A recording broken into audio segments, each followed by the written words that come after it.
Thank you, Madam Speaker. Minister, thank you for your statement and for your response to the opposition's reply to your statement. I have two questions.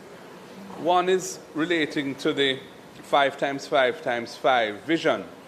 You indicated that that began in 2020, so this would be the fifth year of the 5. And you say that Jamaica is firmly on course to achieving it, but you've said that the projected arrivals for this year, 2025, is 4.3 million, and that the earnings are projected at 4.6 billion US.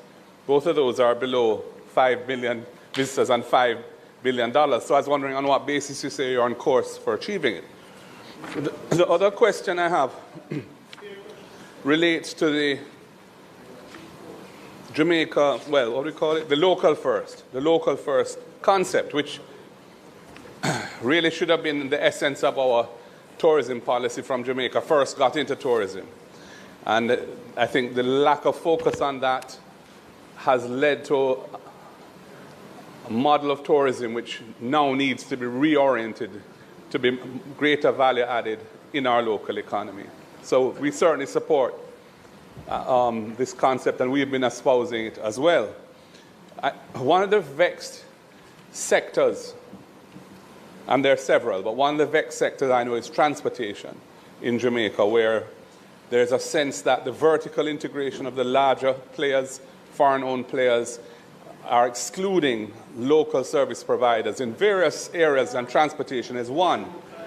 I noticed that you have 6 technical working groups that are being established, but I don't see transportation mentioned in any of those, and I was wondering where they would fit in within that structure.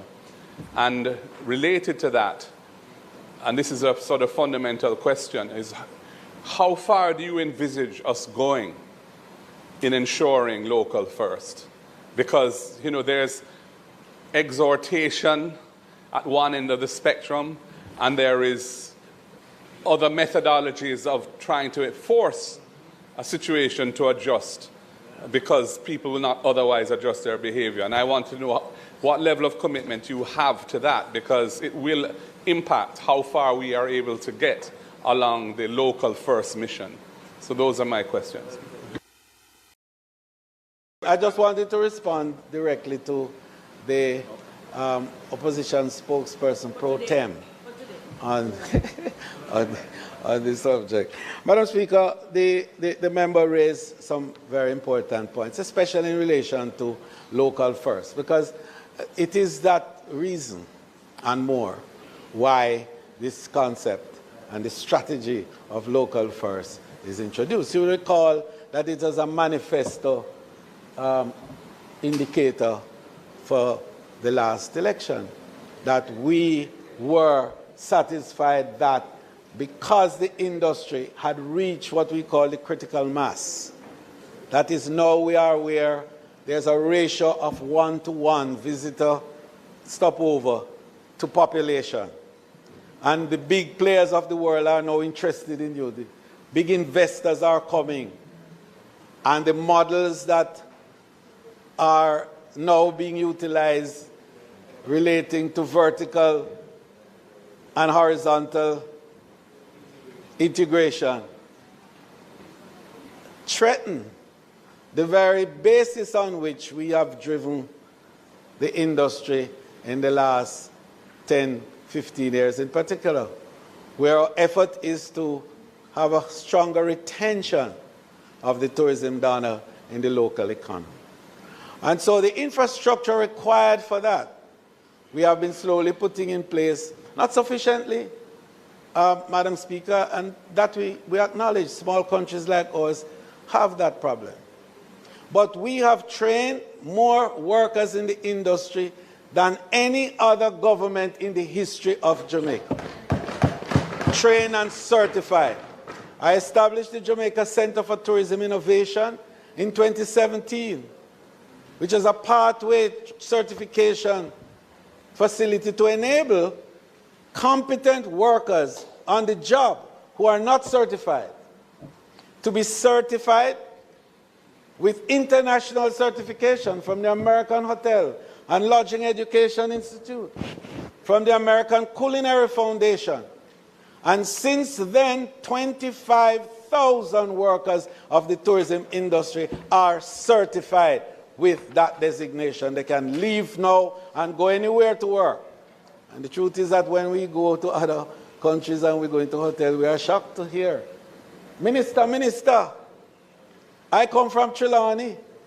I come from all over, because they have what we call portability. They are now able to peddle their wares with certification. They have stackable credentials that they can move around with the world because we have certified and trained them. We went into high schools, and now, last year, 358 students graduated from the 33 high schools that have a program that gives a certificate in hotel management and customer service, and in some levels, associate degree. We've gone further. Talk about the entertainers. We established the first entertainment academy that we are now training fit for purpose entertainment and entertainers for the industry, supported by local impresarios and local producers here, working with us to train them. DJs are certified DJs. We went further. We established the Gastronomy Academy. And 2 weeks ago, before I left for the market, we graduated the first 2 executive sous chefs in the history of Jamaica, 2 ladies who are now working at Hyatt Hotel in Montego Bay. You don't have to clap for that. But these represent the steps that we are taking to professionalize the industry and to deal with the issue of low salaries. Because it is not always by legislation. It's by building capacity to produce more, to add value, to be able to innovate in the workplace. And so it is answering the question that he raised.